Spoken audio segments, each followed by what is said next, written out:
I went viral for trashing Google after working there for 4 years as a group product manager. Here's the story of that post and how it led to what I do now. A lot of people dream of ending up working for Google. That's the peak of their career. I had my own team. I led pretty big products, relatively big product teams. There was PMs reporting to me. They had billions of dollars of revenue attached to them. So I got a good chance to experience pretty much everything that Google has to offer from a product management, product development perspective. I hated it. It was the worst. Personally for me, your experience may vary. I found almost every aspect of the work kind of excruciating. I would say 90% of it was just terrible for me personally. I had never heard anyone talk about this publicly. It was always like the peak of the career to go work at Google. I had wanted to write this for a long time, but only finally wrote it a couple of years ago because I was a little bit afraid of voicing this opinion because I'd never heard anyone talk negatively about this beloved company. I don't want to send the wrong impression here. There's many reasons you want to work at Google. There's many reasons you want to work at top tech, but I don't see anybody talking about the downsides, about the things that you might not expect. So the point of this post was to just let people know, hey, here's some unexpected things. I found this completely bizarre that this is the case at Google. I'm going to go through some of these things. I highlighted the fact that there's no processes in place in Google in any departments or orgs or companies or teams. There is a default to no, which means almost everything is a no almost all the time. And there's good reasons for that, but that's just the reality, which means you're not going to be coming up with cool new products at Google. That's just not something that's going to happen at all. And people might think that when they get there, they're going to be able to deliver great, incredible products at scale and experiment and solve problems, but that's just not the reality. The third thing I talked about, quarterly development cycles, which is like speed of development, how slow it is. Everything is thought of in quarters instead of weeks or days. It's quarters. Oh, we're going to do this next quarter. Oh, this is like Q1. We're going to take a break for Q4. So there's like 3 real quarters in the year. It's very, very slow at Google and at most other tech companies. There's very little automation. Everybody's just always sort of doing manual things and working in manual spreadsheets, and it's just completely bizarre. Like you wouldn't expect to walk into a top tech company and see the thing is run just like you used to run your, I don't know, college fantasy football project in a spreadsheet with like a few different tabs and haphazardly thrown around data. I'm sort of simplifying it a little bit, but not by much, honestly. Plenty of it is still run from some spreadsheets. The fifth thing I said was how obsessed Google was with competition and still is. And it's not just Google, it's most top tech companies. They have so much to lose. They're always looking at what their big competitor is going to do, even though most of them are in monopolistic environments, to be perfectly honest with you. Instead of thinking about what people want or solving problems, there's a lot of focus on what is my competitor doing? How can we copy them and do it better or faster? Because there's just so much risk in trying something new. This is just scratching the surface of what's going on in these top tech companies. If you've never experienced a big bureaucracy, if you've never worked at a big company before, and you've never worked in a big tech company before, then it's going to be double the shock and surprise and confusion for you, because regular company has bureaucracy where things take forever to do,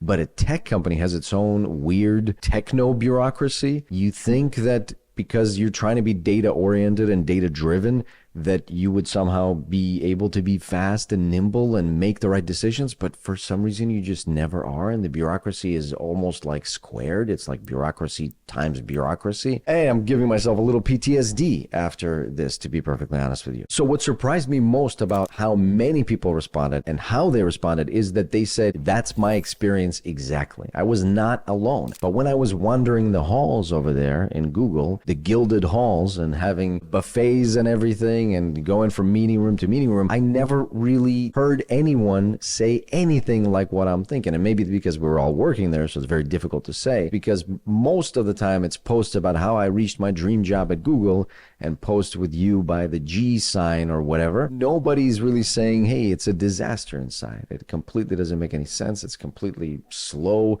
No risks are being taken. Nothing is being built. When I finally put that out there, I realized how much this was something people were experiencing, this pain of living in this dual reality where you expect these champions of the tech industry to operate on this level. Everything is well controlled, everything's well understood, and everything is well planned. There's data informing every decision, and we are serving the users to the best of our ability. And that's just not the case. The fact that it was such a big reaction just shows that actually there's a lot more people that want to live a more deliberate life and have a more deliberate career than you might have otherwise thought. Now, I've spoken to thousands of different product managers from all over the world, and I've spoken to many who have a childhood dream of landing at Google, of working at Google. I don't want you to put them on a pedestal.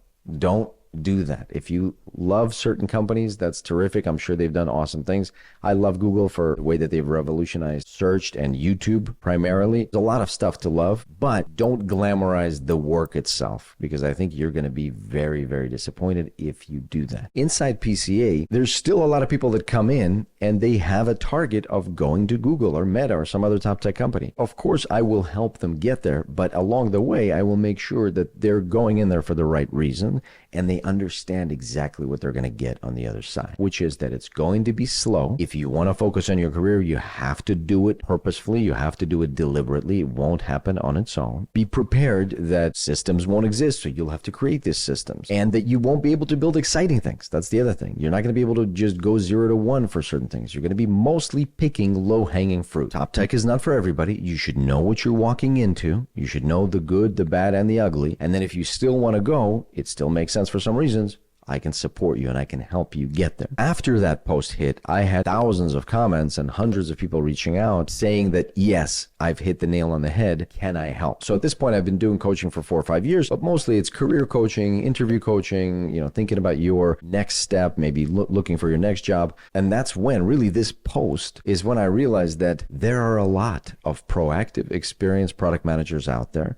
that actually do want to build a fulfilling career, something that makes them excited to get up and go to work, but also something that compensates them very well. And that ultimately led to the founding of the Product Career Accelerator, PCA, which is where I now work with a talented team of coaches, CSMs, support folks, accountability folks. This is the coaching program for serious PMs about making significant jumps in your product career, about being deliberate with the way that you live your life and work. When I was at Google, pretty much all the time I was thinking of leaving and doing something related to helping other people with their product management careers because of how, first of all, difficult it was for me. I'll just tell you straight up that I prefer being a coach. Being a product manager is hard work, especially in top tech. So I openly admit that I prefer being a coach, but luckily I'm also better at being a coach, I think, than I am a product manager proper. I wanted to every year leave, but because of the compensation